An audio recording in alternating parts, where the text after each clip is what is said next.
Yeah. So anybody remembers what we discussed last session?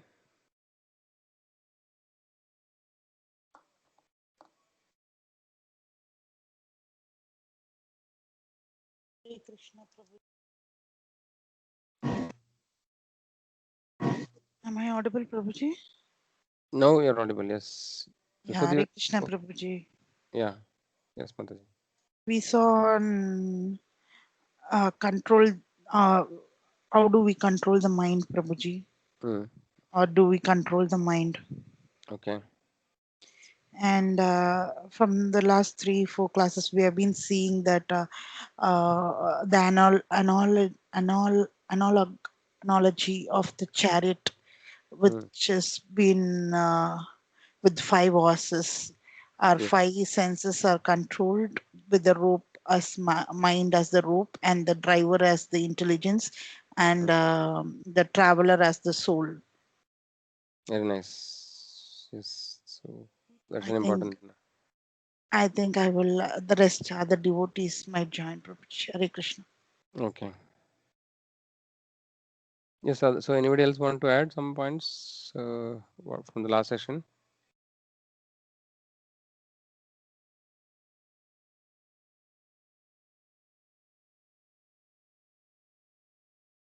So we discussed about do we need to control the mind. So we have been discussing about mind for quite some time, right?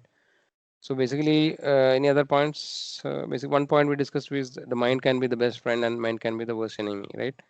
So when is the mind the best friend and when is the mind the worst enemy?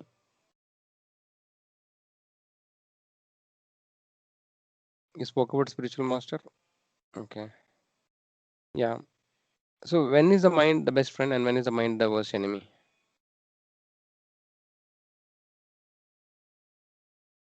Hmm? Guessed it. Guessed it. Yeah. Krishna, am I Pra- audible? Prabhuji, I was not there for the last class, but from my older class, I can tell you that the mind is the worst enemy when it is chanchal, when it is Hmm. moving, when it is thinking of other activities, when it is not not thinking of God at all. That is Yes. the mind is your worst enemy because not giving you closer to God at all, not at all Hmm. in the Krishna consciousness. But the best friend is when you're able to control the mind and divert it with the help of service and with prayers, with association of devotees. That is the time when you have controlled your mind and is able to do service to the God and become more and more Krishna consciousness, Krishna conscious, then it is your friend. Mind is a Yes. friend, Guruji, Prabhuji. Yes, Mataji, very nice. Yes. Yeah. So in simple terms, yes. So Raji Mataji has told that when we do Krishna consciousness, yeah, same answer. So correct. That is correct. See, in general, when the mind is controlled, then actually, when the mind is controlled, then actually it is the best friend, right? And a controlled mind is the best friend, and an uncontrolled mind can be the worst enemy in general, right? Even from a material perspective. Okay. So yeah. So when actually, so artificially we can control the mind by doing different activities. For example, controlling the breathing process, right? Using yoga, etc. But actually, that actually will not have the what you call. It will not give us the permanent or long-term benefit, right? What is the reason why artificial means of controlling the mind will not be sustainable? Anybody wants to say? This we discussed in the last week. Maybe because we are still on the material plane, Guruji, Prabhuji. We Yes. are still on the material plane. Yeah. Correct. We, we are not yet, thinking of God at all. Yes. We are influenced by the senses, Prabhuji, sense Yeah. gratification, and so much that we are not able to control our mind at all. Mm. Yeah. So even let's say artificially, if we're able to control Maya, we can't control mind. Shweta Urakavali left. Yeah. Uh, yeah. So that is true. So what we actually also discussed is that unless and until we are attached to something higher, unless and until we get something higher, right? We cannot. remain in a particular state for long, like like artificially renouncing the material things, or trying to control the mind, right, without actually developing an attachment to something higher. It is difficult actually. That is why it is it is important that we should also get something higher taste we should get. So that is higher taste is achieved by devotional activity or spiritual rasa, right? There is a rasa, bhakti rasa, it is called bhakti rasa. So there is a taste or mellow in the devotional life. So when we start getting the mellow in devotional life, then actually we will be able to automatically control the mind. But artificially controlling mind by meditation or by yoga process may not be able to, we may not be able to sustain for long, because we don't have not yet developed a higher taste. When we develop an higher taste, then automatically the lower taste actually will not affect us, or no, will not be influenced. Right? That is the point we discussed. Okay, so we'll continue today with the basically we are continuing with the next session called yoga. This is today's topic. So we'll see what it is. Okay, so we'll start the session. I would encourage devotees to read, and as we read, as usual, right, please try to make some notes of important points that we go through, and we should discuss those points. So we'll start reading, and maybe I'll open Bhagavad Gita. I think this is enough. I think. Okay, let us read. Anybody wants to read a shloka?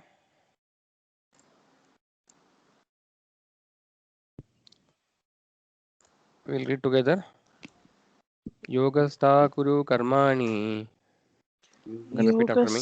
Yogastha. Yes, please repeat after me. Yogastha Kuru Yogastha Karmani. Yogastha Yogastha ka Kuru kuru Karmani. karmani Sangam Tyaktva Dhananjaya. Sangam sangama Tattva tyaktva Dhananjaya. dhananjaya Siddhi Asiddhyo Samabhutva. siddhya Siddhya Siddhyo Samo Bhutva. bhutva Samatvam Yoga Uchyate. Samatvam samatvam Yoga yoga Uchyate. uchyate Yogastha Kuru Karmani.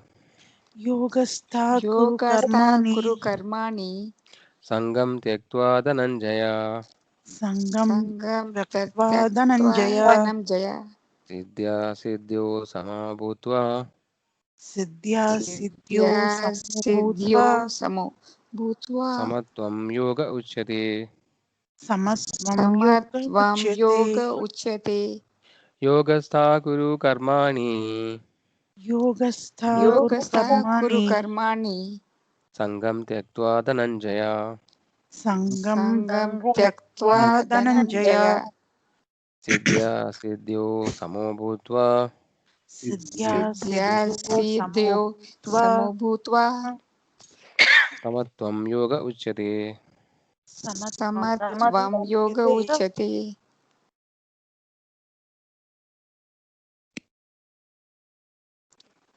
Okay. So we'll read. So I will request devotees. Can you one by one? You can read one or two paragraphs, please. Request you can read one by one from translation onwards. So while one devotee is reading, other devotees can please listen to the reading, and also please if anything important points strike you, I would request you to please note down the points which struck, and then we can discuss those points. Okay, we'll start. Read Prabhuji. Yes, Sanjay Prabhu. Translation. Perform your duty equipoise. O Arjuna, abandoning all attachment to success or failure, such equanimity is called yoga. First, Krishna tells Arjuna that he should I act think echo is there. Anybody else? now. Okay,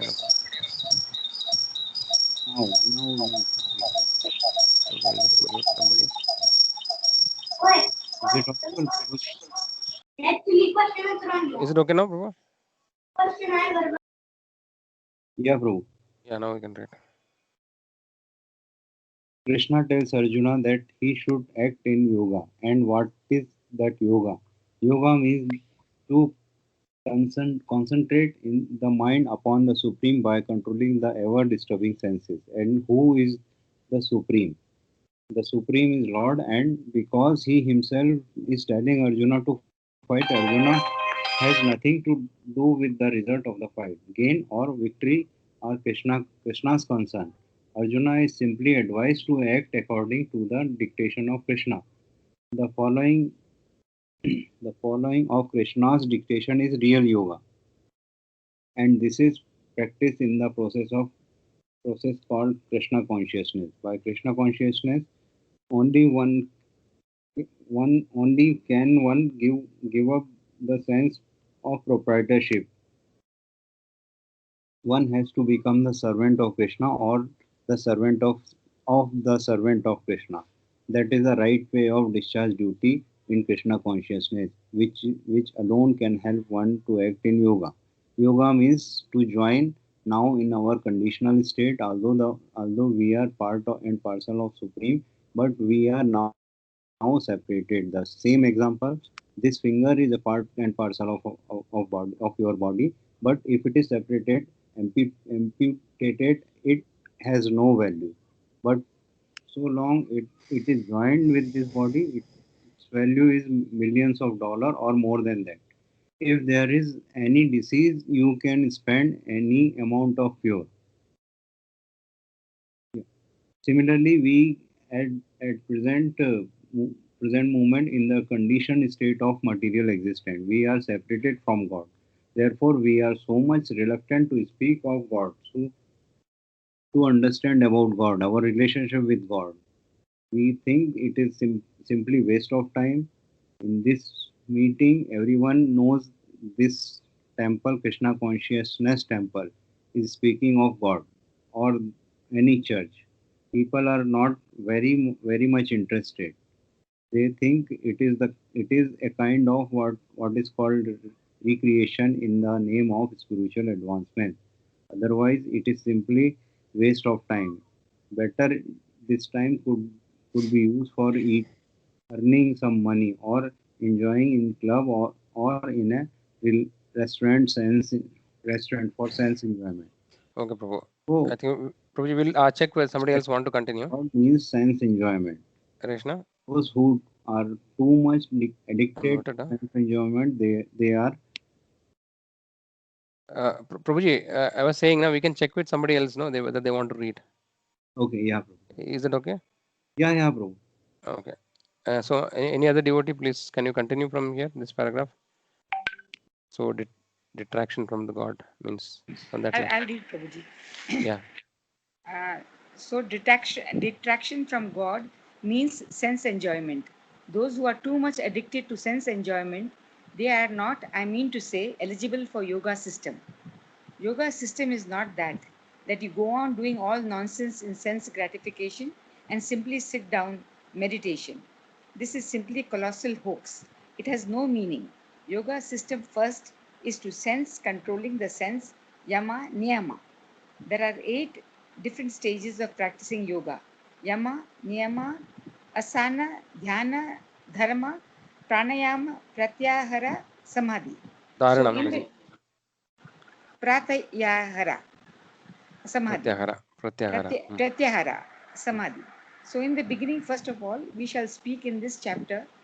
Lord Krishna will teach you what is yoga system. Therefore, in the beginning, Krishna says that no one can become a yogi unless he renounces the desire for sense gratification. Bhagavad Gita 6.2. You want me to continue? We can just check Mataji once. Anybody wants to read, otherwise you can continue. Anybody else would like to read the next paragraph? I think we can continue, Mataji. Okay, sir. The Hello, yoga. Hare Krishna. Yeah, Sushil Bro. You want to read? Yeah, Hare Krishna. Yeah, I will Yes, read. yes, Prabhuji. Okay. The yoga system, as it is described in the Bhagavad Gita, is different from the bogus yoga system which is going on in the West these days. The yoga systems which have been introduced in the West by so-called yogis are not the bona. Just 1 minute, sir.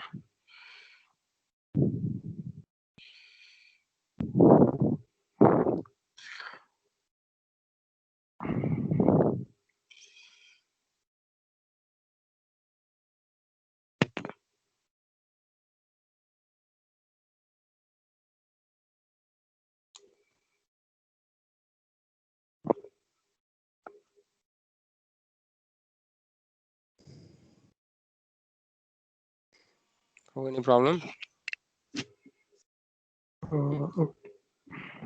Should I ask somebody else to read, Mata Prabhu?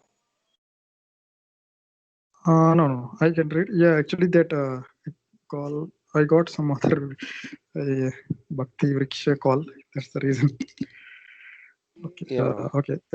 Okay. So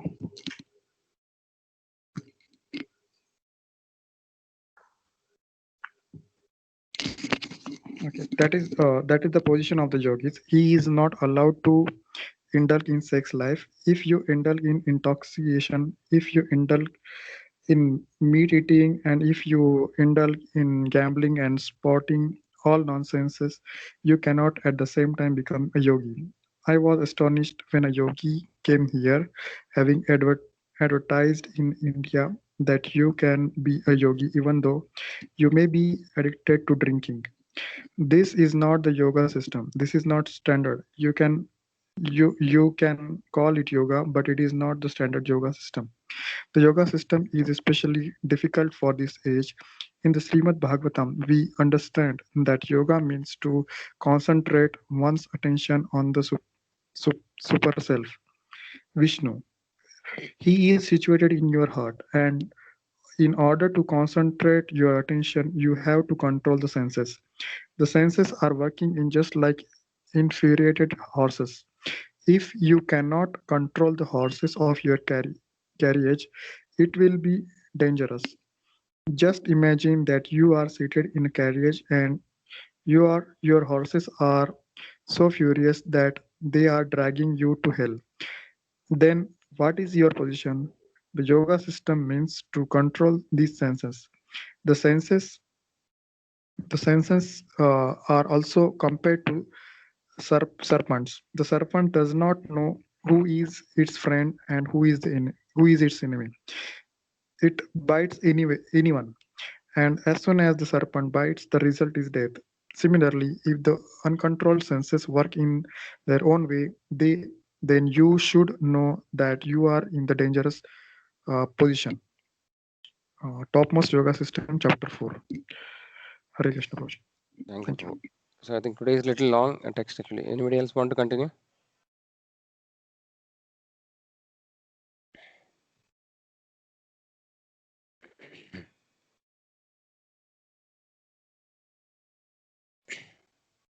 Chitra Mataji, you want to continue? Okay, Prabhuji. Therefore, the highest perfectional yoga system is to control the mind. And if you can control the mind very easily, if you can keep the lotus feet of Krishna within you, that's all. Simply think of Krishna and you are conqueror. You are victorious. You become topmost yogi. Because after all, the yoga system is yoga indriya samyama. Yoga means to control the senses, and above the sense, the mind. So, if you can control the mind, the senses are controlled automatically. Your tongue wants to eat something nonsense, but if your mind is strong, mind says no. You cannot eat. You cannot eat anything except Krishna Prasadam. Then tongue is controlled. So senses are controlled by the mind. Indriyani parani alluha Ahur. indriyebhyo ahur indriyebhyo param Mana. manaha. Manaha. My mind, my body means senses. My activities means sensual activities. That's all. But above the senses is the mind. Above the mind is the intelligence. And above the intelligence is the spirit soul. If one is on the spiritual platform, on the soul platform, then his intelligence is spiritualized, his mind is spiritualized, his senses are spiritualized, he is spiritualized. This is the process of Krishna consciousness. Because actually the spirit soul is working, but he has given his attorney to this nonsense mind.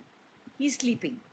But when he is awakened, the master is awakened, the servant cannot do anything nonsense. Similarly, if you are awakened in Krishna consciousness, your intelligence, your mind, your senses cannot act nonsensically. They must according to that. That is spiritualization. That is called purification. Hare Krishna. Thank you, Mataji. So I think this is from a lecture by Srila Prabhupada given on the 6th chapter.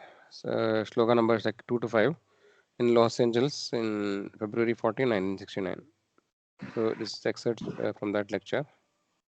And the first paragraph also, I think, is from another lecture. Previously.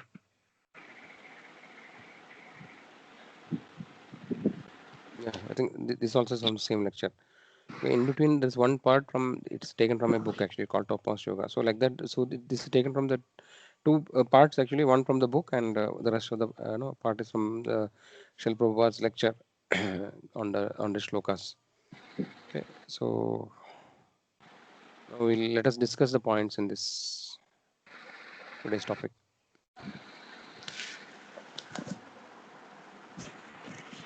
Okay, so I would request all devotees to be interactive.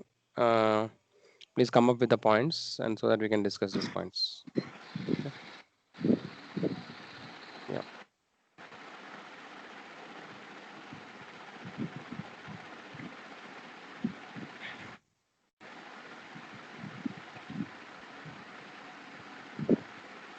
Okay, so in the shloka, I'll just talk about the shloka, then rest of the things, no, I will request about to discuss. So the shloka, what is mentioned is that this is the conversation between Krishna and Arjuna. So Krishna is saying, Arjuna, that perform your duty equipoised. O Arjuna, abandoning all attachment to success or failure. Such equanimity is called yoga. So this is how actually, one of the definitions of yoga is given in Bhagavad Gita. Basically, it is more, what is important actually is that, yeah, so one part is being equipoised means actually equipoised means not actually being affected by success or failure, right? Equanimity, or being indifferent to the results of the activities. So that is one thing. Perform your duty equipoised. O Arjuna, abandoning all attachment to success or failure, right? And such equanimity is called yoga. So this is one of the aspects of the yoga actually, right? It is not the complete definition of the yoga, but is one of the so a yogi actually generally is supposed to be a successful yogi is supposed to be what you call equipoised, right? So now going further, I think let us see. No, Prabhupada is elaborating the discussing more about yoga. So actually, in this chapter, there are more definitions of yoga which is given. Actually, right now we will not be able to go through them, but Prabhupada is actually the essence. Actually, we can understand from the topics. I mean, the text which is there in the purport. Okay. So I think hope the devotees have made some points. Right. Let us discuss them. So we can either go paragraph by paragraph, or we can no. It's okay. Actually, we can discuss the entire subject. That also is fine. Okay. So anybody has noted any points in the first paragraph or the second paragraph?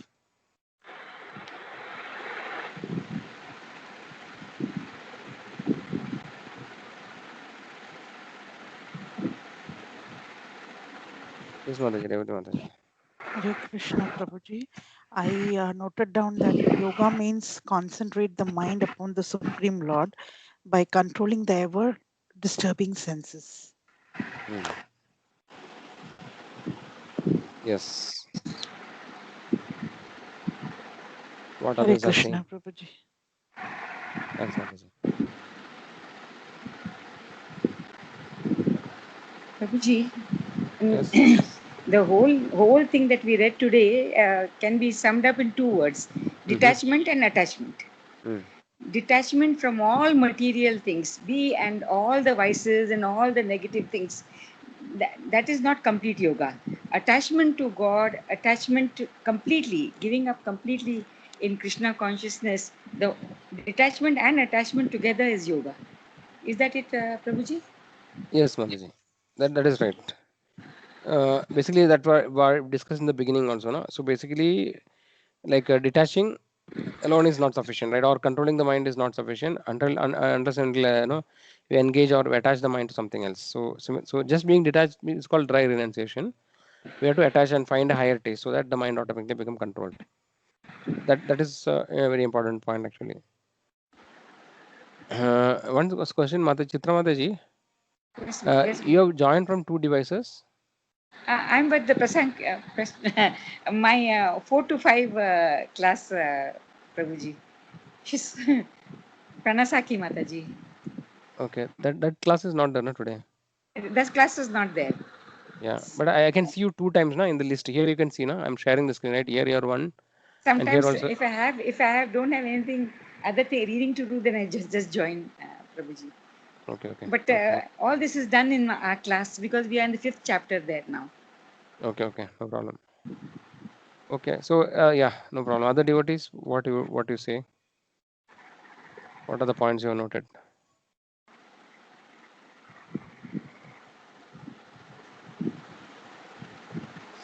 Don't be hesitant. Actually, don't think that okay, what if I tell something wrong, what will happen? Nothing is going to happen. We're just discussing.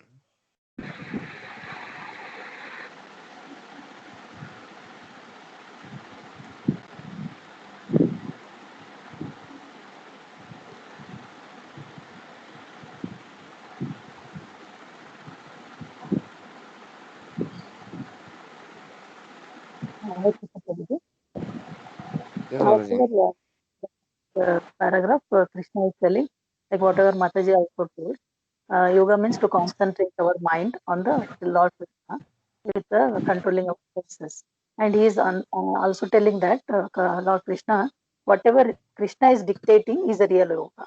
He's telling whatever he is dictating is a real yoga, and this is to be practiced in the process called Krishna consciousness. So Krishna consciousness is a real yoga according to Yes. the paragraph. Mm. And doing this Krishna consciousness, by practicing Krishna consciousness, one can control the senses and be able to control the senses. So and he is telling one has to become the servant of Lord Krishna and servant of so we have to Servant of serve Krishna. serve the Krishna, not only Krishna, the Vaishnavas, servants of servants of Krishna. We have to be in that position. Then only we can be able to uh, control our mind and try to practice Krishna consciousness. And that is the yoga, which is the real yoga. Yeah. Now let us go to the second point. Second paragraph, I think they both are related. All the paragraphs are related. So in second paragraph, what are the important points? Hare Krishna, Prabhuji. Yes, Mataji. Prabhuji, it is like it adds to the first para too, Prabhuji, where Lord Krishna is mentioning that we have to do our duty without any attachment, like the liberated souls, and but still we are supposed to do our duty, which means here the analog they have given us, if a finger is chopped from our body, it has no use of it, it has no value, it is only valued when it is in our body. Like that, we are part and parcel of the Lord. Since we have forgotten him or we have separated, we don't find our value, and once we get at- attached or increase our taste to the higher level, then uh, we will have the original spiritual advancement. I Yes. I am confused, Prabhuji. I'm sorry. No, no, no. Actually, I'm just having some. I have to connect the power cord. Actually, I'm just. No problem. I think this Mataji, Chitra Mataji, I think some sound is coming from your this thing. I'll mute you temporarily. It's Okay, okay? okay, okay, Prabhu. Yeah. Whenever you talk now, you can just unmute at that time. Okay, okay. Okay. Yes, Mataji. So what you told is right. Revati Mataji. Okay. I So why? Okay. So what is the basic meaning of yoga is given in the first part, right? Yoga. What is the meaning? Yoga in Sanskrit means to join. Okay. So what is the original purpose of? So why do we do see yoga? What is the yoga that we know in general? What if you ask anybody, are you going for a yoga class? What does it mean? How is yoga understood in general populace? Physical yoga, exercise Prabhuji. Yeah. What is the purpose? Why do people do yoga? to maintain their physique and to have mental calmness. Yes. So people actually do yoga in the bodily platform, right? Basically, first of all, people doesn't know who are they really. What is the real identity? If you know the real identity, only I can do something which is beneficial for the real identity, right? So what the general people think? General people think that I am the body, right? And then they do yoga to make the body very fit. Body means mind. Mind is also part of the body, right? Mental and physical well-being is what actually generally today's world people do yoga only for that. But what is the purpose of yoga in the previous yugas or previous olden times? Anybody knows actually? So one part is same only. Like of course, when you do yoga, you will have a healthy body and a healthy mind. That is just a byproduct. That was not the original idea of doing yoga, right? What is the purpose of doing yoga in olden times? It's addition, To, Prabhuji. to attain God, Prabhuji, to reach Yes. Supreme Personality. Yeah. So Sanjay Prabhu told addition. So one of the meaning of the word yoga is addition, but yoga also means actually the exact meaning is to connect. It means to connect. Yuj means to connect, and yoga means to connect. The purpose of the word yoga in Sanskrit means to connect. Okay, so the purpose of yoga originally, like yoga generally means Ashtanga yoga system, right? So there are different branches in that, like Patanjali yoga, etc. But essentially, it's Ashtanga yoga, eightfold yoga system, which actually consists of the different things which I mentioned. No, we read about it, right? Like yama, niyama, pratyahara, dharana, like that. Those are different parts in that. So, but actually, the purpose or the goal of the yoga was never to become mentally fit or become physically healthy, right? That is not the goal of yoga, right? What is the goal of the yoga? As the word says, to connect, but to connect to what? God. Yes. Soul to super soul. Huh? Connecting Yes. soul with the super soul. Yeah. Yes. Correct. So super soul is actually one representation of the Paramatma, or Paramatma is representation of supreme absolute truth. But essentially, the Yeah. idea is to connect to God. The God actually, God is understood by different people in different ways, or there are different definitions of God. But generally, God means the one who is most powerful, or the one who is the one who is the supreme, or one is the source of everything, right? Or the topmost person. So these are all different God actually, right? God is understood in that way. So there are different definitions. Some people see God as impersonal, as an energy, as a light, right? So this supreme absolute truth, it is known as absolute truth, which means that there is no truth beyond that, and then this truth is not relative. So general truths in the material world are all relative. It is very difficult to find something which is absolutely true, because most of the things will change based on the condition, situations, right? There's nothing which is absolute true, because somebody says no, like he is my son, right? So let's say John is the son of uh, Peter. So this actually is it an absolute truth or a relative truth?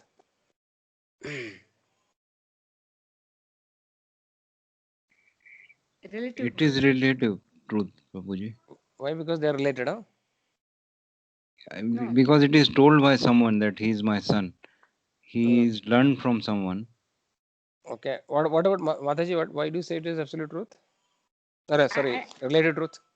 because two reasons, Prabhuji. One, he is a child of God. We all part and parcel of God. Mm. Nothing belongs to us. That is what we don't have any possessions. Whatever we have is God's possession. Mm. So we cannot say, he is my son. Mm. That is possession. That is Okay. not correct. Mm. And what is second reason? So no. So another thing is. Which may not be right, but he's materially attached. It shows is he still doesn't know that I'm not the body, I'm the soul. He's still talking about mind. Mind Correct. means his body. He's still thinking when he says my son, he's talking about his son's physical body to his own physical body. He's not Yes. thinking of the soul at all. Physical, he's still on the physical plane. Yes, Mataji. Very nice. Yes. Yeah. So the question is that okay, the idea is to understand what is absolute truth. So generally, any truth which is actually which will be apparently absolute truth is not an absolute truth if you go in detail. That's what I was trying to say. Because generally speaking, like if suppose John is the son of Peter, it's a people think it's an absolute thing, right? There is nothing. There's no way of two ways of thinking about it. His father means his father. But actually, the point is not like that, because Mataji told, right?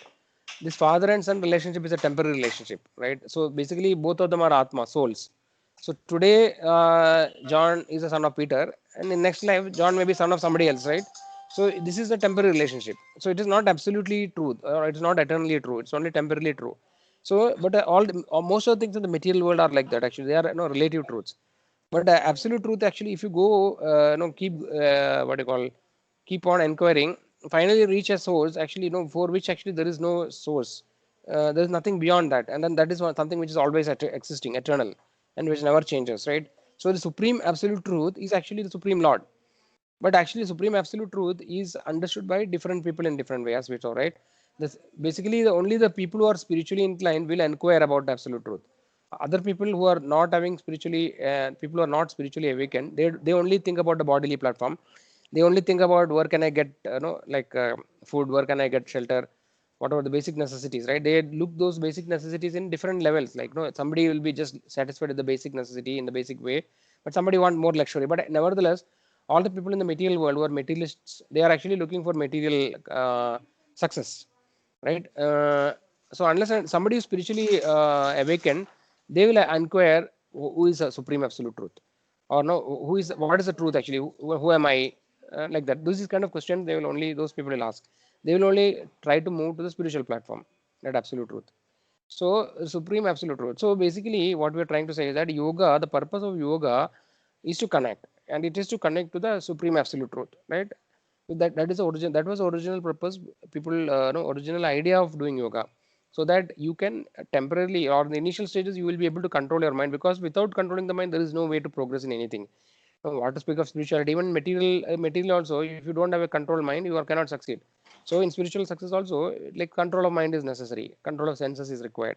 So yoga actually initially helps the practitioner to gain control to some extent on, on the on these faculties of body and mind, so that actually further you can meditate upon the supreme lord. So yogis actually, yoga is one of the process. There are different yogas. So it's to connect is the result, connect is the goal, but there are different ways of connecting. Like you can know, there's something called karma yoga, there is jnana yoga, ashtanga yoga, bhakti yoga. So these are the four important paths, or no, or actually they are called, that is known as the yoga ladder. So generally, in the evolution of the soul will start from which yoga?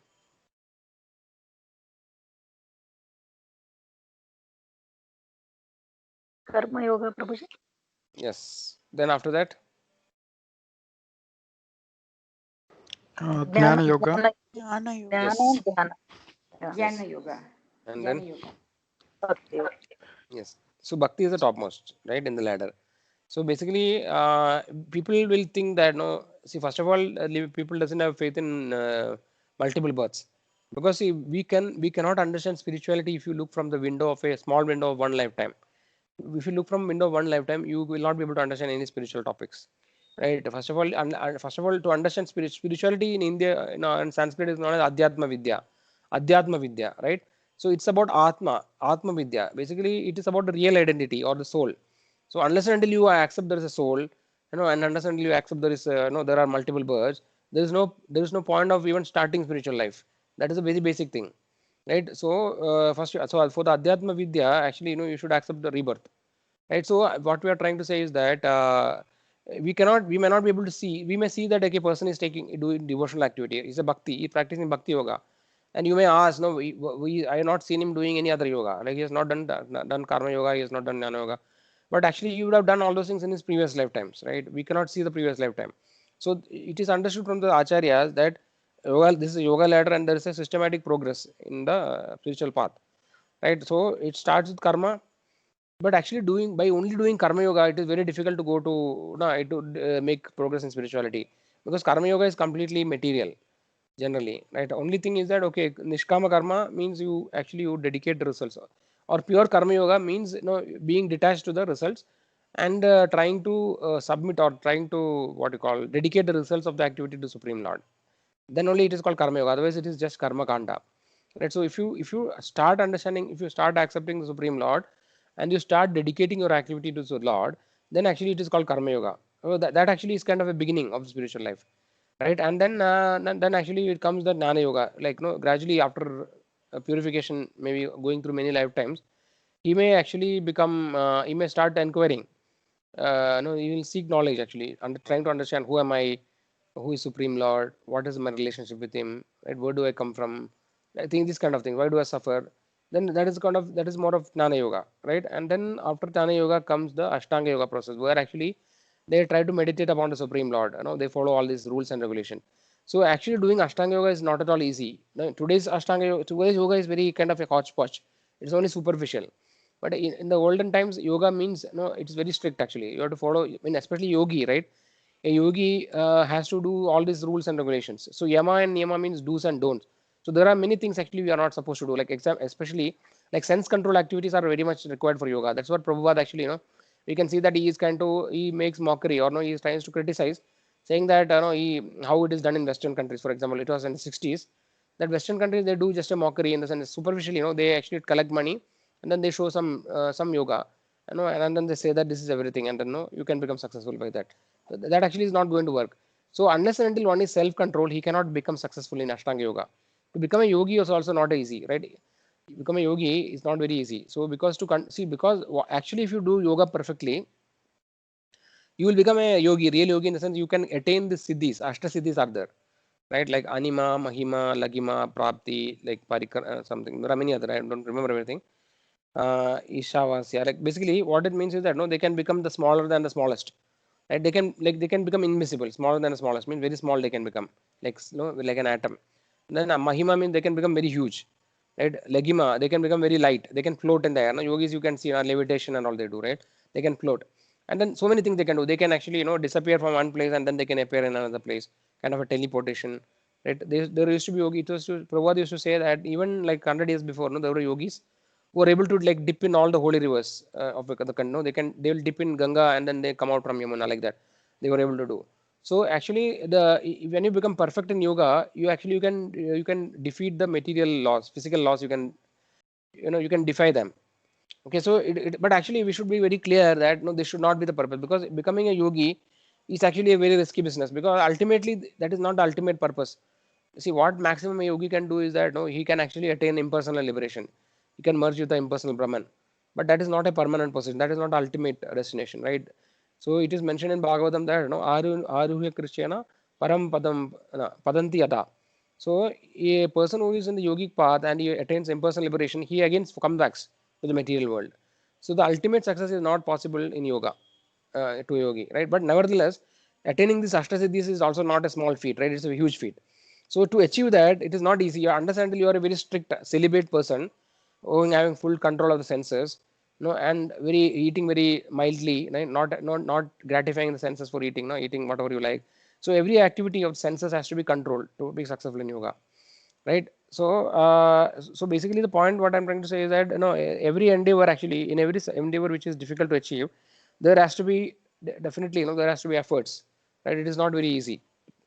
So olden times the yogis, they used to do all these activities very perfectly, and because of that dedication and perfection, they used to get this Ashtasiddhis, right? So yeah, so what we are trying to say is that so different process of yoga ladder, right? So then after that, after yoga, Ashtanga yoga, then actually comes Bhakti yoga. So in Bhagavad Gita, Krishna says, na, Yoginam avi sarvesham mad gade nandaratmana shraddhavan bhajade yomam samay yukta tamo mata. So Krishna says that of all the yogis, right? Of all the yogis, one who is always dedicated in thinking about me. Yoginam avi sarvesham mad gadena andaratmana shraddhavan bhajade yomam. So such a devotee, bhaja means, but the word bhaja is related to bhakti. So understand, the topmost of the yogi who is one who is always meditating upon the Lord. So Krishna is directly saying that no, Bhakti Yoga is superior to Ashtanga Yoga or the yogic process, right? So that way we have to understand the process. So the point is that in Bhakti Yoga everything else is contained. We don't have to separately don't do anything else, because it is told that in Bhakti Yoga, even if you do imperfect Bhakti Yoga, right, you can attain liberation just by chanting the holy name of the Lord. The holy name of the Lord is so powerful that anybody, even if you chant once actually perfectly, right, he can actually attain liberation by doing that. So actually liberation is one of the very most difficult thing, because it is one of the purusharthas. We have what is that actually? Dharma, Artha, Kama, and Moksha, right? So these are the four Purusharthas. And there is a fifth Purushartha is actually attaining the love of Godhead. Fifth Purushartha. So Moksha generally, if you ask people, they will say what is the ultimate success in spiritual life? They'll say to get moksha, or become liberated, or become self-realized, right? But actually, the devotees understand from the acharyas and scriptures that liberation is not the ultimate. Okay, liberation is just like we told, na, getting free from the attachment. That is liberation. You are getting liberated. Actually, your condition, you are becoming liberated. But just being liberated and not actually attaining the Supreme Lord or association, right, or attaining a spiritual planet in the spiritual world, it is not complete success. You are actually just detached. That's all. So even by imperfectly performing bhakti yoga, one is guaranteed to get liberation. Actually, there's a verse by Bilamangala Thakur. He says that actually by performing perfect devotional service, the liberation is waiting at my door with folded hands. Like asking what service can I do. So like that actually. So when somebody becomes a perfect pure devotee of the Lord, then liberation is actually automatically guaranteed. You don't have to separately endeavor for it, and it's a byproduct. So what we understand from all these things, which of the step, which is the perfect or which is the most important yoga? Bhakti yoga. Bhakti yoga. Prabhuji. Yes. I think I'm talking more actually. I think I want all of you to talk. Yes, it will become a class. This is not a class, it's a Bhakti Viksha. Hare Krishna Prabhuji. Yes, Prabhu, Like, Chetan. yeah, Prabhuji. One question, Prabhuji. Like, we talk about supreme truth and the relative truth, no, Prabhuji. So, we know that supreme truth, but we are still in bondage with the relative truth. Hmm. So, the truth remains the same, no, Prabhuji. So, this can be actually can be overcome by bhakti yoga only, or we can do others yoga, Prabhuji, like. What is the purpose, Prabhu, exactly? Can you tell me what is the purpose? So it depends on purpose. What is the purpose based on the different processes? What is so if you So want to be just liberated, or you want to what do you call become self-realized, that is a goal actually, then you can do Ashtanga yoga. okay, okay, So okay, okay. what is that exactly? It depends on what is our goal, right? So different paths will lead to different destinations, right? So there is actually a misconception among these Mayavadi philosophers, or general so-called spiritualists, that any path will lead to the same destination. They give the example of a river. Different rivers, all rivers go and merge in the sea. But actually, Vaishnava Acharyas doesn't agree with that philosophy. Okay, just like if you take different trains, you will not go to the same destination. Each different trains goes to different destination. Similarly, different paths will lead you to different destinations. Okay, but one way you can say that all paths lead to the final destination, because maybe after millions and millions or trillions of lifetime, no, some point of time every jiva will become liberated.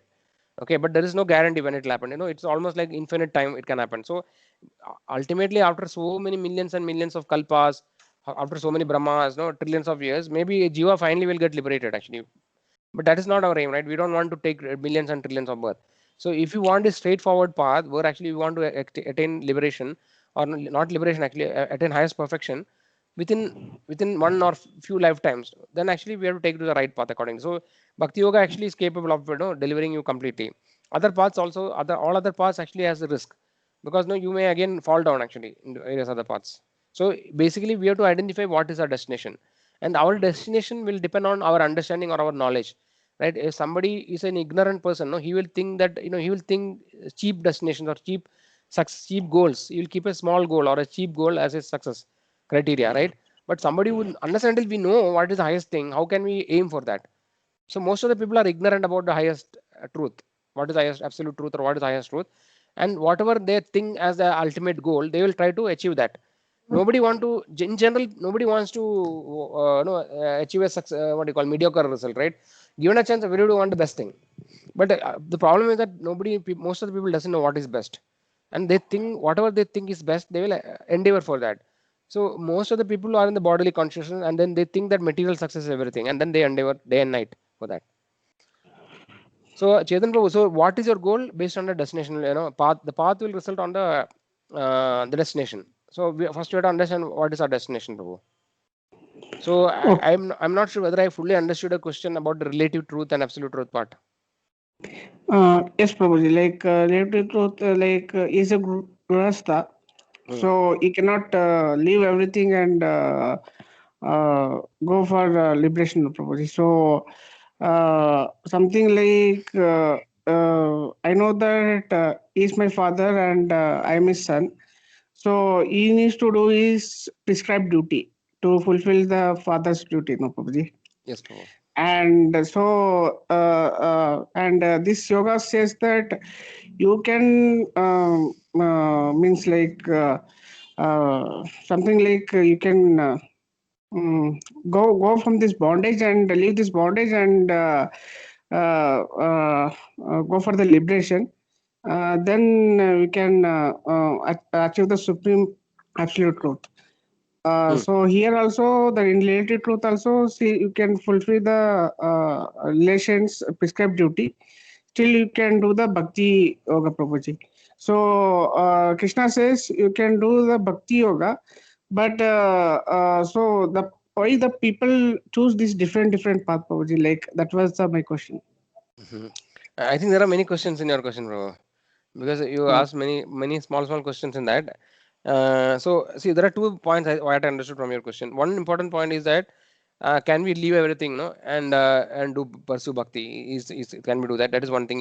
Is it practical? That is one question. And second question, last question you asked is that why people are following the other paths. Okay, so first I'll answer the second question. So that is easier, I think. The other, because as I just already explained you, na, based on what you understand is the best, people will try to achieve that. So because of the limited knowledge of the living entities, actually they think different things are as best.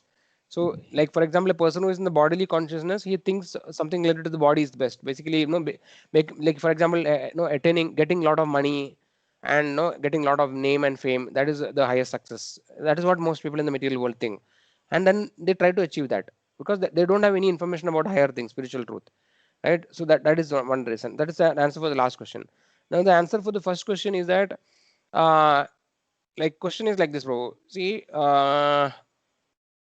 whether doing devotional service or whether being in family life, right, and doing devotional service, can we achieve success? So definitely it is possible. So whatever Prabhupada has given the process of devotional service, and he has established, like the organization. ISKCON is just a new name for the organization which is started by Chaitanya Mahaprabhu, right? Chaitanya Mahaprabhu, Krishna himself, he has inaugurated the Sankirtana movement, because in Kali Yuga, only by chanting the holy names of the Lord, actually we can attain the perfection. So Chaitanya Mahaprabhu started, and Prabhupada actually, following in his parampara, because of his spiritual master instruction, he started his organization for this time of Kali Yuga. So if anybody remains in under the shelter of Chaitanya Mahaprabhu, and and the acharyas who are coming in that parampara, and follow their instruction, then they can achieve higher success. Higher success, it is possible in their life. Okay, but it's always a but is there. Okay, so it depends on how fast you want to succeed. So everybody can take, everybody has to take their own path, right? And actually, devotees can help each other in understanding the spiritual topics, etc. But ultimately, the journey is an individual journey. It's the journey of life, right? It's an individual journey. Nobody can actually force anybody to do anything. It's very difficult.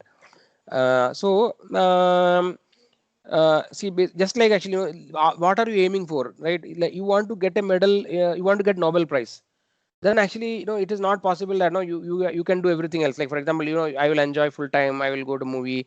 I will watch everything. So for example, somebody is preparing for IIT exam, and he says that okay, I will know. I want to like play like 3 hours a day, and I want to watch like 2 hours movie, and then I will play games like 2 hours, and then I will also do a little bit IIT study.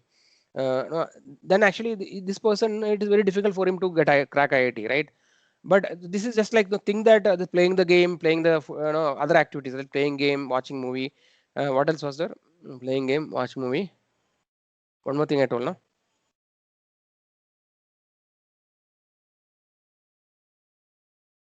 What is, are you with me, Krishna? Yes, yes, Prabhu. So I wanted to check whether you are following me. So I told three things actually. What is third thing?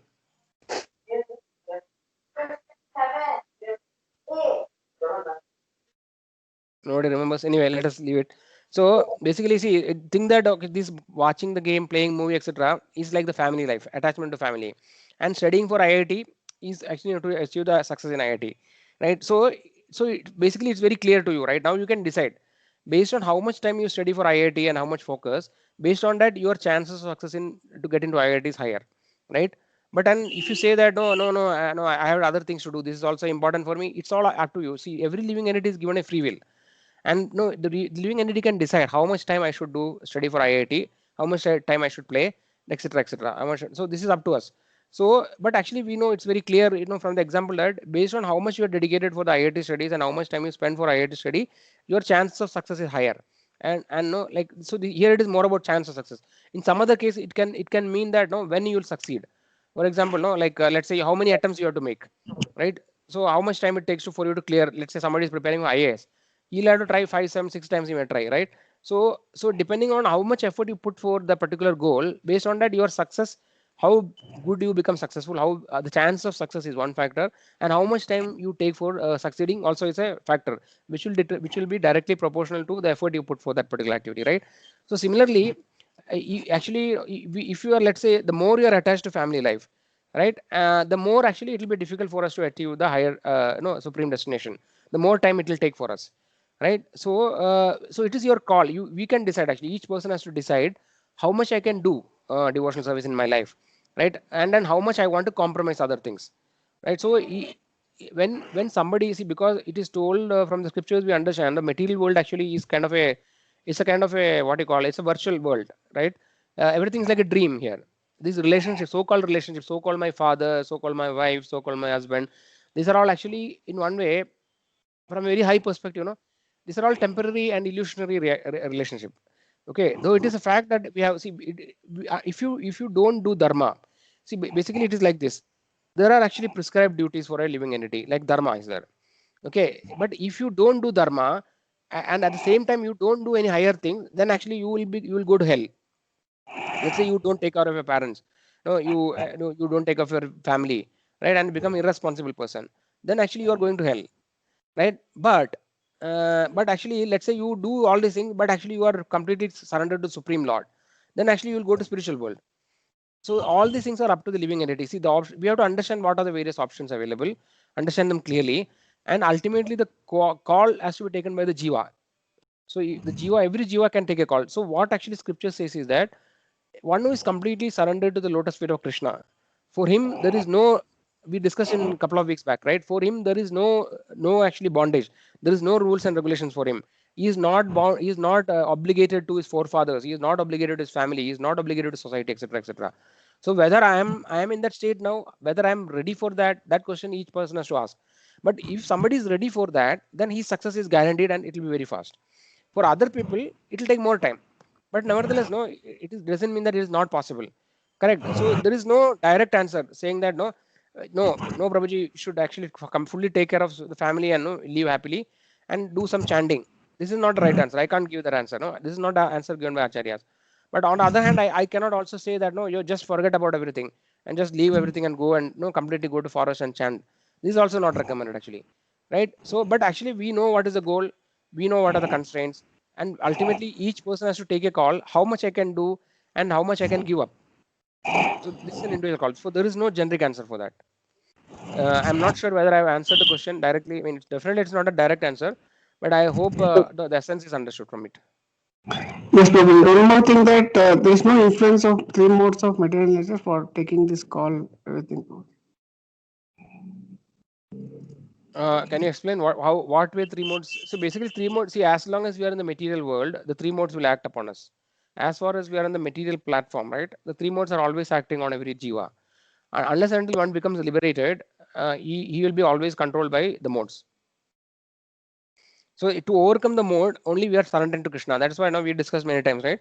Krishna says that Devi Esha Gunamayi, right? Mama Maya Durattaya, Mam Eva Ye Prapadyante, Maya Medam Tarantide.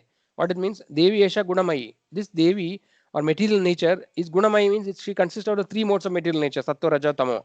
So Devi Esha Gunamayi, this material nature which consists of three modes of material nature, Devi Esha Gunamayi, what is that? Devi Esha Gunamayi, Mama Maya Durattaya. This Maya is very difficult to overcome, Krishna is saying. Then how can we overcome? Mam eva ye prabhadyante. By surrendering unto me, Maya medam tarantite. So that is the whole thing we are doing, right? When we are doing devotional service, we are trying to depend on Krishna. And by depending Krishna, we can overcome the Maya. The three modes can be overcome. Otherwise, there is no other way that you can overcome the three modes. Is that okay, Prabhu? Yes, Prabhu. Yes.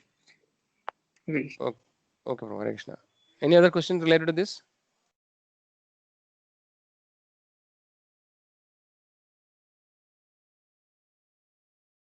What is the shloka? Devarshi Budapta.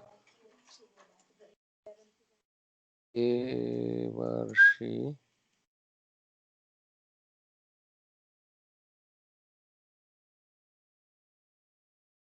It's not coming. Nothing is coming. Devarship.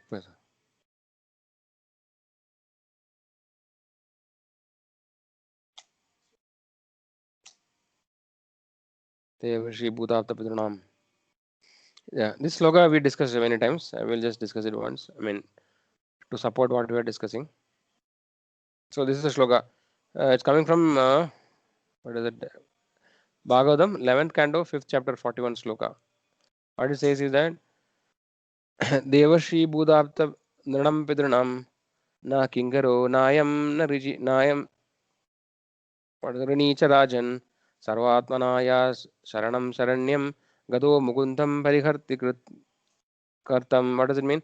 Anyone who has taken shelter of the lotus feet of Mugunda, the giver of liberation, giving up all kinds of obligation, and has taken to the path of in all seriousness, owes neither duties to nor obligation to the demigods, sages, general living entities, family members, humankind, or forefathers. Such obligation are automatically fulfilled by performing devotional service to Supreme Personality of Godhead. Okay, so this thing, this is for very advanced devotees. No, we cannot try to imitate these things actually. In our, if we are what you call immature, we cannot do this actually. But we have to understand that this is a standard, or ultimately, someday we have to come to that standard actually, where no, we are completely depending on the Lord. We cannot prematurely. Somebody tries to prematurely renounce the material world, right? Then actually, there is a very high chance of falling down, because without properly being attached to the Lord, right? And we give up things or artificially renounce, it's a very good chance that we'll fall down, because we are not fully matured in our devotional service. Our senses are not controlled. See, at that point we discussed, right?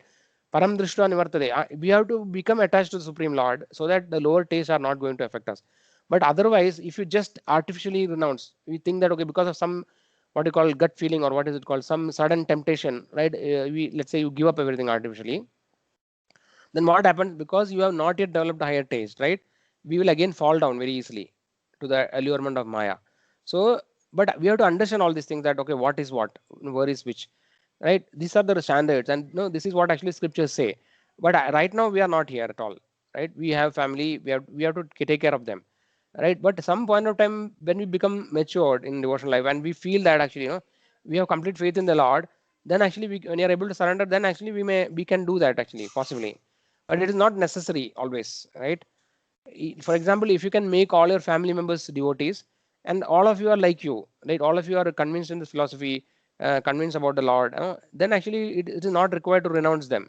We can live with all the family members, and all of them can make progress together. Each of the family member can become a support, or they can help you each other to make progress in spiritual life. So in such a case, actually, there is no need to give up the family members or family life, because there is no, we are always talking about the Lord, right? Discussing about the Lord. We are not no engaging in material sense gratificatory activities. So then actually it is favorable. But otherwise, actually, if our family members are not favorable, they are actually very difficult for you to practice devotional service. Then actually we'll have to think about how can we improve the situation, right? But all these things are superficial. This family relationship, all these things are actually superficial and temporary. Is it okay? Yes, Prabhuji, yes. Any other questions, or we'll go ahead? Okay, so this and all we discussed, right? The 8 stages of practice: yama, niyama, asana, dhyana, dharana, pranayama, pratyahara, and samadhi. Okay, so in this yama and niyama are the rules and regulation, do's and don'ts, and the final destination is samadhi.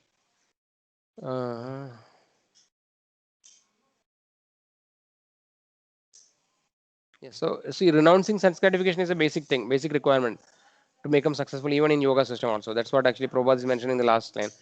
Beginning, Krishna says that no one can become a yogi unless he renounces the desire for sense gratification. Okay, so these things are very sound, very difficult in the beginning, but actually the process is already given to us. If you just follow the devotional service, which is given by the acharyas, right, which is already there, we discussed many times, ABCD, right? What is A? Association, Association. So please tell B, C, and D. books, Chanting chanting, and Reading, chanting, prasadam. prasadam. Right. Yes. So basically, already the process is given to us, right? Everything is clear. We have to just follow this process actually sincerely with faith. Then automatically, gradually, we will be able to achieve all these things now, and then we will wonder how did I achieve this?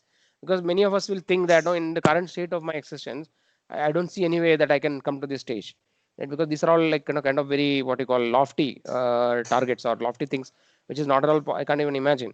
But actually, by the power of devotional service, it's like it's so much magical. By the mercy of the Lord, anything is possible. We'll not even understand how we are taken away or we are carried away in this by the Lord. So we have to just follow the instructions of the spiritual master, acharyas, have faith in the system, and just follow that ABCD sincerely. Then automatically, all other things will happen without our knowledge. Okay.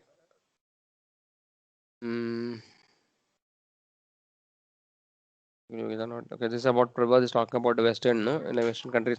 Like basically saying that no, those people are like kind of they are doing all nonsensical activities, and no, and then they are still claiming that no, they are doing yoga and they want to become a yogi, etc.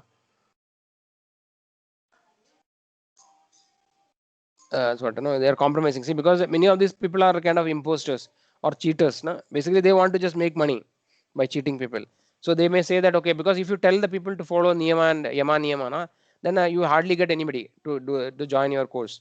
So they will say they will compromise everything. They'll say whatever you do, whatever nonsense you want, you just do it. And yoga, because even they don't care actually whether they get a result or not, right? They just want to make money. So because of that, they are compromising the thing. That's what no in this paragraph Prabhupada is talking. Yeah, that's what the yoga system is difficult in this age. So in Kali Yuga, we have discussed, right? What are the different yugas?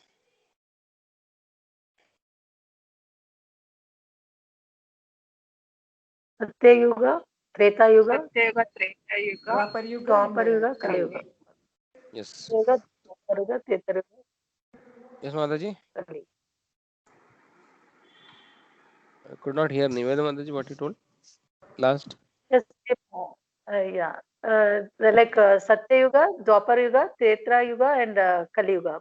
No, Treta Yuga comes before Dwapar Yuga. Yes. Satya Yuga, Treta Yuga, Dwapar Yuga, and Kali Yuga. Okay. Okay. So, but actually, it is told no, once in a day of Brahma, the order is changing. Okay, in that particular yuga, so this Treta and Dwapara is exchanged. So once in a day of Brahma, Dwapara comes before Treta, but all other time in general, no, the order is Satya Yuga, Treta Yuga, Dwapara Yuga, and Kali Yuga. Okay, so this one, the 28th yuga of Shweda Varaha Kalpa. So there are different kalpas. Different day of Brahma is known as different Kalpa. So in the Shweda Varaha Kalpa, the 28th day, the Supreme Lord Krishna he comes directly in the material world, right? Otherwise, actually Kshirodharshai Vishnu incarnates as Krishna. So generally, people understand that Krishna is an incarnation of Vishnu, right? So that is true in most of the cases. All kalpas, the Kshirodharshai Vishnu, who is lying in the Shira ocean, that Vishnu incarnates as Krishna. But once in a day of Brahma, the Supreme Lord, Swayam Bhagavan, from the spiritual world, who is the absolute truth, the original source of everything, the Supreme Lord Krishna, Swayam Bhagavan, who is known as Shama Sundar or Govinda, right? The original Supreme Lord, he descends directly in one day of Brahma, in particular Shvedavaraha Kalpa, 20th day. And during that time, Chaitanya Mahaprabhu also comes. That is it's only during that time. Okay. So in that particular Kalpa, the Dwapara Yuga will come before the Treta Yuga. But otherwise, actually, Treta Yuga comes before. So these are little technical things, not related to today's topic. But nevertheless, so what are we trying to say is that basically every yuga there is a yuga dharma. What are the yuga dharma? What is yuga dharma for Satya Yuga? meditation, Meditation. Treta Yuga? sacrifice, Sacrifices and Yes. Then Dwapara Yuga? deity worship. temple worship, Yes. So, and Kali Yuga? Chanting. Yes. chanting, What is the shloka? Anybody knows? Hare Krishna. कृते यद्यायदो विष्णुं त्रेधायां यचतो महै द्वापरे परिचर्यायां कलौ तत् हरिकीर्तनात्. So Krita Yuga, Satya Yuga is also known as Krita Yuga. Krite yadhyayado Vishnu. In Krita Yuga, dhyana or meditation is the process.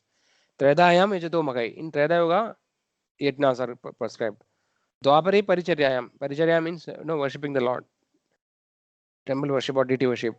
And Kalavata Hari Kirtana. In Kali Yuga, the process which is recommended is chanting of the holy names.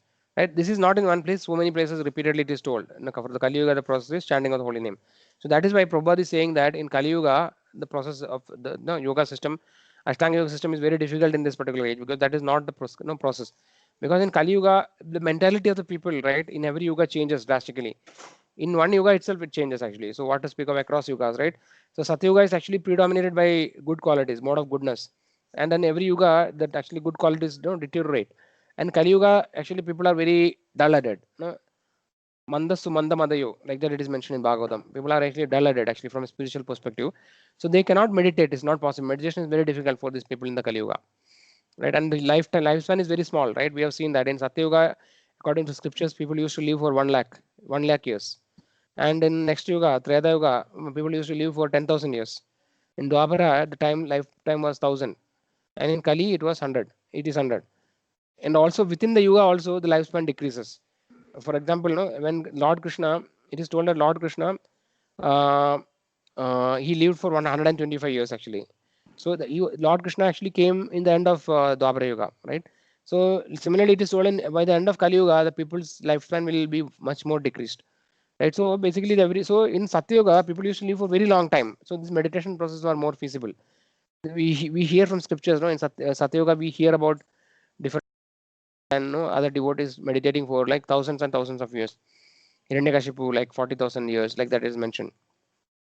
So that was the process. So, but in Kali Yuga, it is very difficult to do yoga process.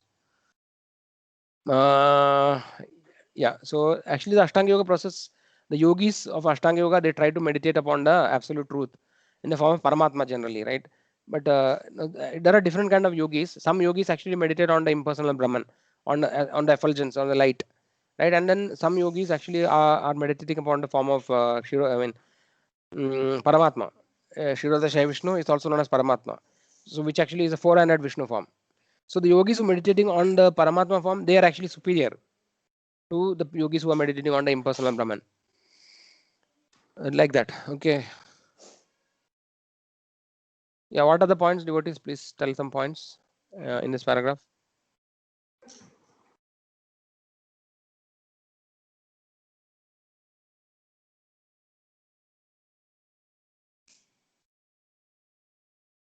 What are the senses control compared to?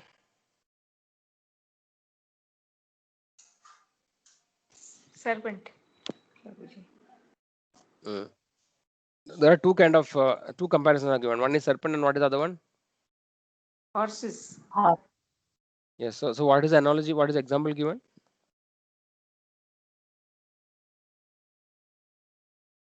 Like Sorry. yeah, it is mentioned like we are sitting in a carriage which is not controlled by the which is controlled by the horse itself, which we are not controlling. And if it is that the horse, if it is not controlled, it will take us to any it can go take us to the hell itself. So Yes. that is why, like, if the mind is not controlled, then definitely it will take us to the bad destination. It may lead us to the going to the hell. Yes. Yep. So that analogy is clear, na? Basically, that's what if you leave them, if you give a free rein to the horses, right? And then all the horses are each horse is trying to go in a different direction, then actually it will be havoc situation. Right? That is what actually happened to the normal people in the material world, right? Because no, they don't try to control the senses. They try to gratify the senses. Whatever the senses ask, they keep on giving. They try to fulfill the desire of sense. In a sense, the sense by itself cannot ask anything. The mind actually, the mind is called the king of senses or the leader of the senses, right? So mind actually is actually keep on giving you various options or no various demands. And generally, the living entity, who is very what you call the poor living entity, who is completely in ignorance, he actually without he doesn't know anything, right? He just try to keep on satisfying the desires of the mind and try to gratify the senses. And what is the result we see every day in the every day we see around, right, in the newspaper, in so like whatever things are happening in the world, people are actually going to hell, like in the sense they commit so many sinful activities because because of their desires to sense gratification, right? So this is the result actually, because they don't know what to do. So unless until, so that is the danger of not having controlled senses, right? But as we understood that artificially controlling senses is not possible, right? We can only control the senses and the mind by engaging the mind and senses in service of the Lord. The second example is the serpent. So a serpent actually, you know that, right? Is uncontrolled senses is like a serpent, because what is the nature of serpent is that it is poisonous, and if it bites, it will kill us, right? So similarly, if the senses are actually not controlled, then actually it becomes your enemy.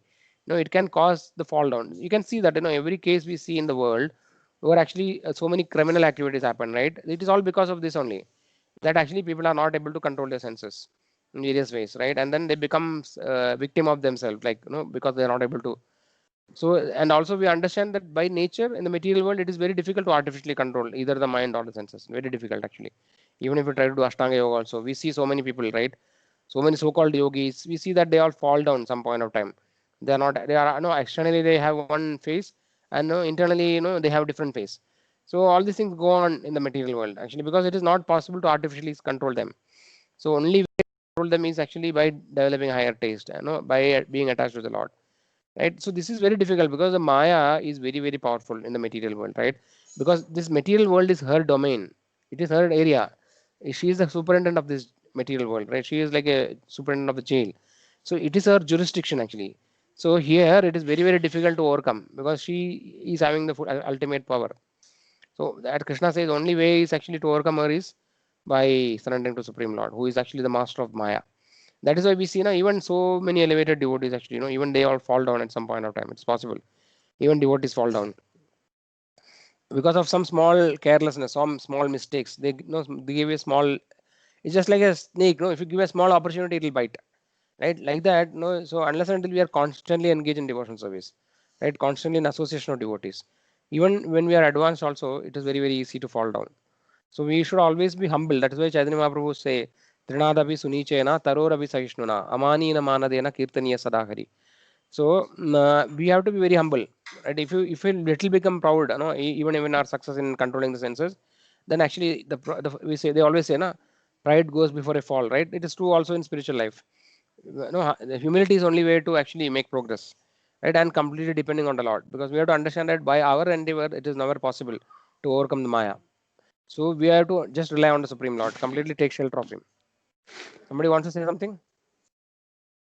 Yeah, Prabhuji, like due to the mind, people don't know how to control their senses. Nowadays, we see many the drug cases, which Mm, all actors are getting trapped mm, because they got into drugs and all. Many are followers of them.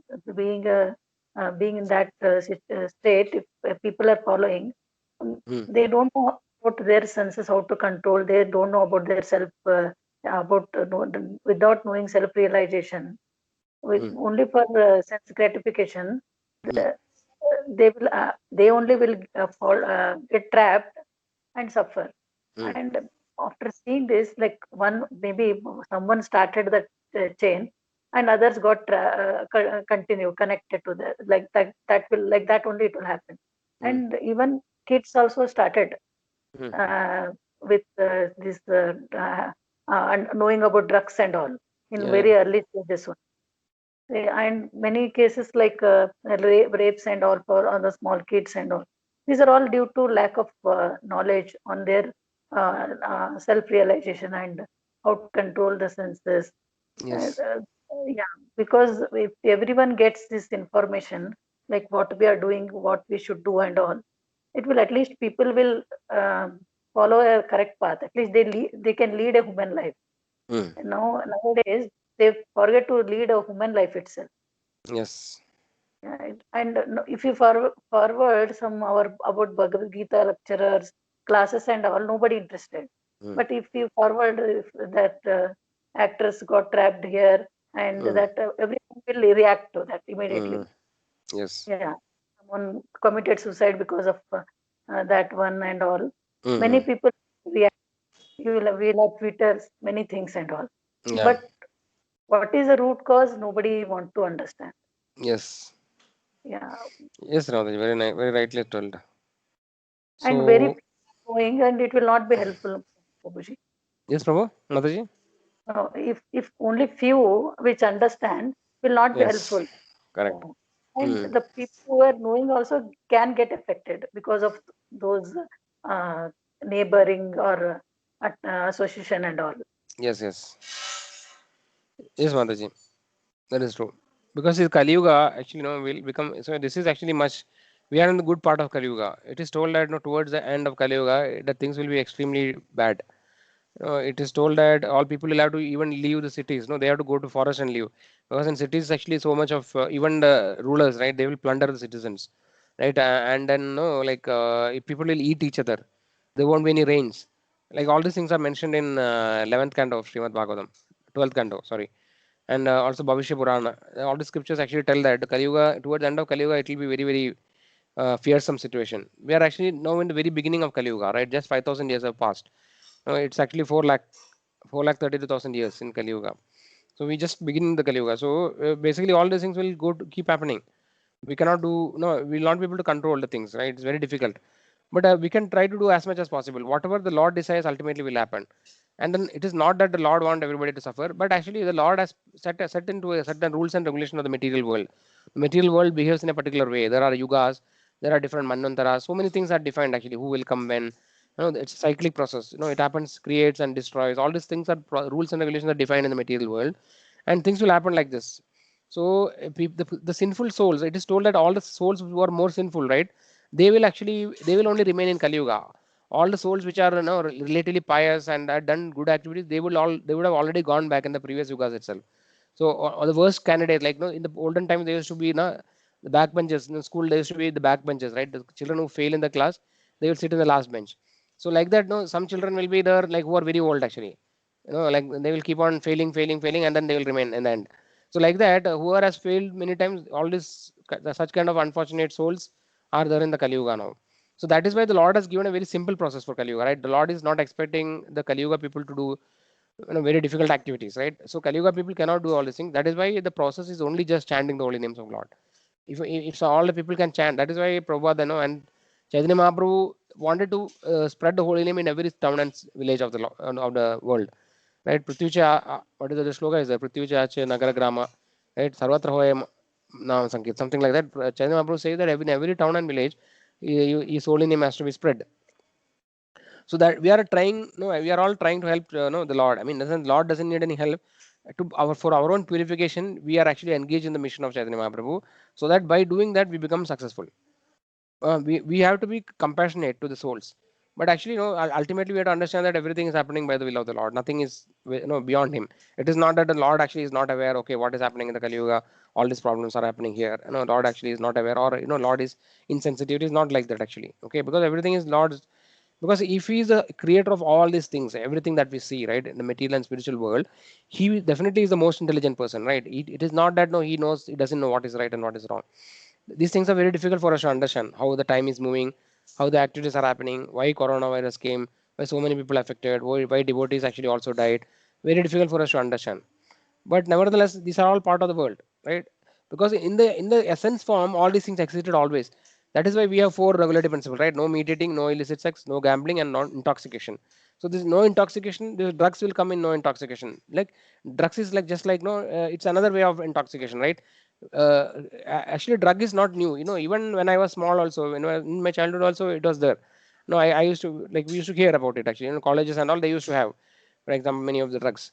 Now actually it has become more popular and more widespread actually, because of the media, and so much of access to the children to all the wrong information. So everything is at fingertips, right? Because of that kind of thing, and everything is very easy, everything can be done in online. It has become very kind of explosive now. And one thing, second thing is that parents doesn't have time to look after the children. They are all busy with their own things, right? They are parents are not responsible like in olden times. In olden times, parents were more responsible. They were actually spending more time for the children, and then they were very concerned, about the moral values. In today's world, nobody's, both husband and wife is working. They don't have any time to spend for the children. Can't even check what the child is doing, what he's spending, where he's spending time. So all these are the practical aspect, but nevertheless, this will go on in the material world, Raji. Like this or other something else. No, always the material world is turbulent. No, like in Satyuga, probably it was more peaceful, but in Kali Yuga, it will be like this only. It will continue. In every age, there is problem, right? When Hiranyakashipu was ruling, he had created a havoc in the entire world, right? Even demigods were actually afraid of him, and he has committed so many atrocities, right? And so many demons came. So this is material world is like this. It is dukkha alayam shashwatam. That we very well know, right? We have been telling all the time. So don't expect actually this to be a sugalayam and shashwatam. That is not going to happen. But there is a sugalayam and shashwatam. That is a spiritual world.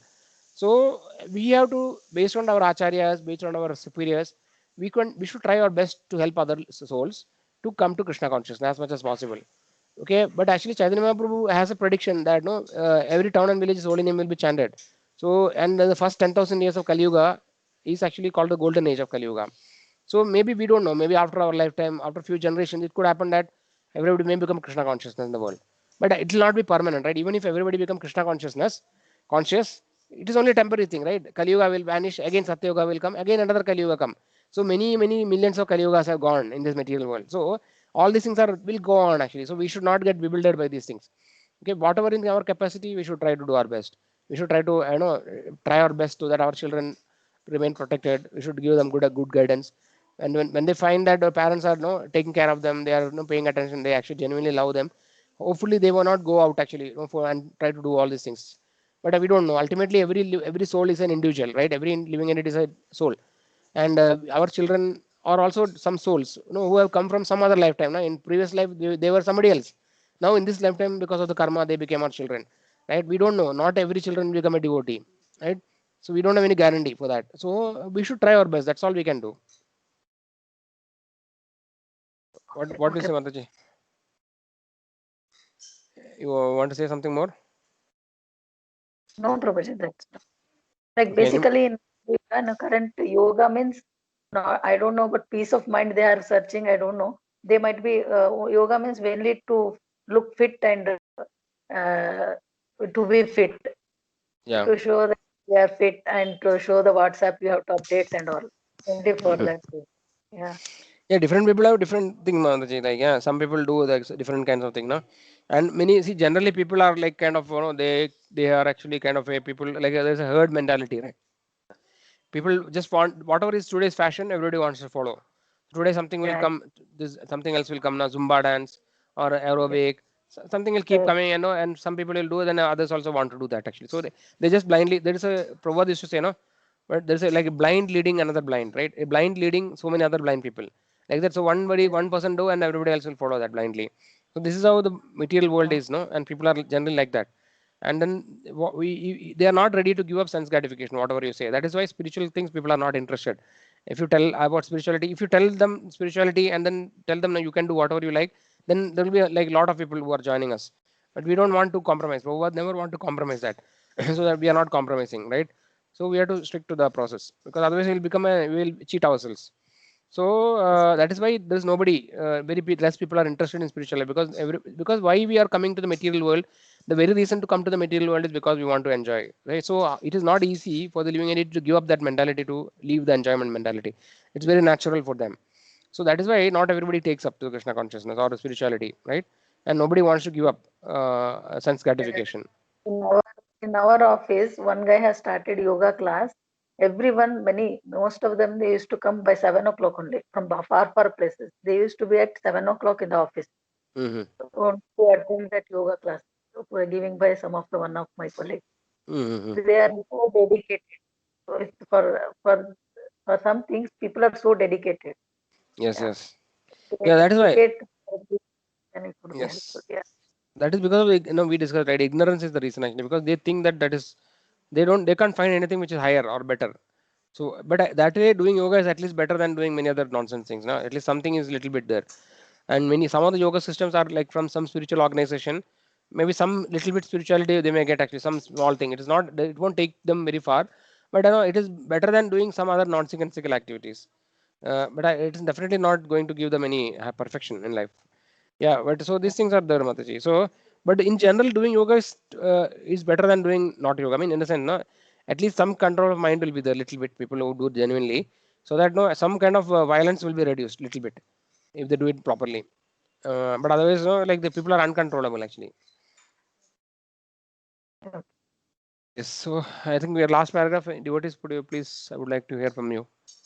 What are the points here?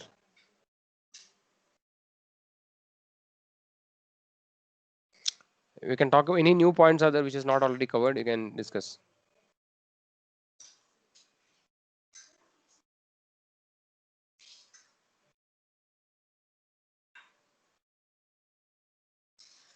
Prabhuji, Yes. the lowest is the senses. And they said above the senses is the mind, above the mind is the intelligence, and above the intelligence is the soul. Instead Yes. of trying to control the mind, body, intelligence, if you just purify your soul, all these other three automatically get controlled. Yes, So Mataji. You know, the sense, if the senses are not, the senses have to be controlled by the mind, mind by the intelligence. So all these are correlated. We have Yes. to control all this, then only we can be spiritual. That's what Mm. the last paragraph says, Yes, Prabhuji. Mataji. Very nice. Yes. Yeah, that actually we have discussed in the previous class. There's a shloka which says, no, what is the different gradations? What is that shloka? I think it's not here. I think there's a shloka which says, Indriyani paranyahu, Indriyabhya paramana, manastu para buddhi. Like that it goes actually. I'm not able to see here. Mm, that shloka says that only exactly.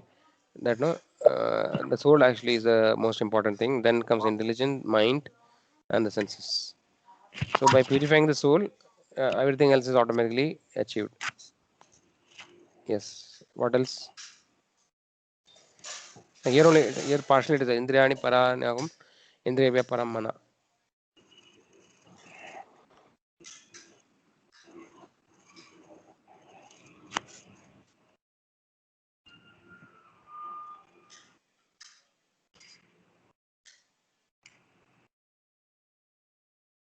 Okay, let us go to the discovery. What is the meaning of Sanskrit for yoga? What does yoga means?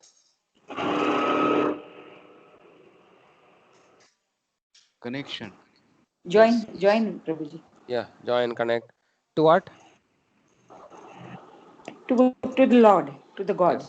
Yes. What is the relationship with God? We are servants of the Lord, Yes. Prabhuji. Yes. We are servant of the God. We are part and parcel of the God, etc. etc. Relationship with servant actually. Yes. Jiva Swarup, Hari Krishna and Nityadas. What is the basic standard expected of a yogi? What is that we discussed? Basic standard.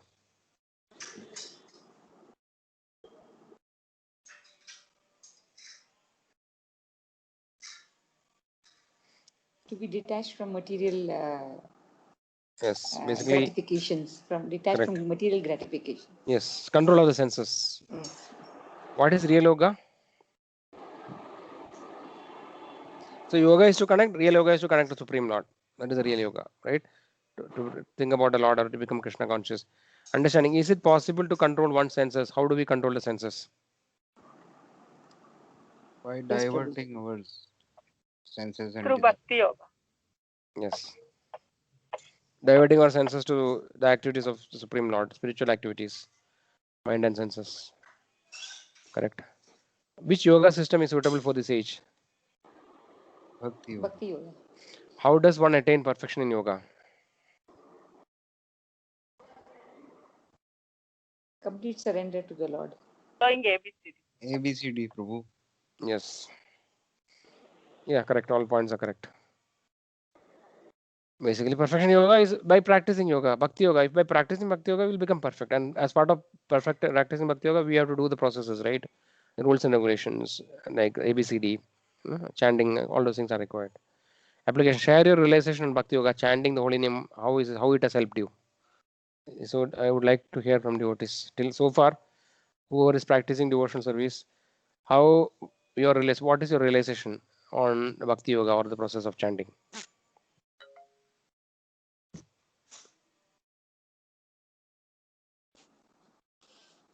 Prabhuji, can you clear the question, Prabhuji? The question is here. Now you can read it. Share your realization on bhakti yoga, chanting the holy name of the Lord. How has it helped you? So question is that all of us are trying to practice devotional service, bhakti yoga to some extent or other, right? Mm. So till now, from your experience, what is your realization? Or no, if you have understood something from that, after practicing, or I will say, for example, what changes has happened to me? What is some new understanding? What is some new realization about my understanding about the material, whatever, anything about the material world, spiritual world, or whatever it is, or purpose in life? Anything can be told. Like it's an open question, and how it has helped you. So, as devotion service helped you in some way. So, these are the two important parts of the question. Yeah, Prabhuji, I found lot of differences. The first thing, I am able to differentiate between control the emotions by differentiating that my emotions is not real me. Emotion doesn't My fear. emotion is not real me. I am. Ah, okay. You I are not just emotions. hide in the. I am not emotions. Or I am not man. Jo mera man. So I am able to keep myself away from the emotions. So that's where if I'm keeping away, I am not attached to the emotions. So I I I detach from them, so it automatically get controlled. I don't have to put extra efforts on that. Okay. Good. That's how it's this thing is click me always, so it become easy for me. Okay, Prabhuji. Thanks. Sushil Prabhu, want to say something? Raji Mataji, anybody? Raji Mataji want to say something? Yes, Prabhuji. Through chanting, I'm able to develop the control, the senses slowly. Day by day, I could see the changes, even angry or even eating habits and whatever emotions. I was little sentiment, emotional kind of thing. All that I'm able to understand little. At least I will react that time, but immediately I'm able to get back. And in terms of chanting, is that book reading also is helping? Slowly, that is also I'm understanding.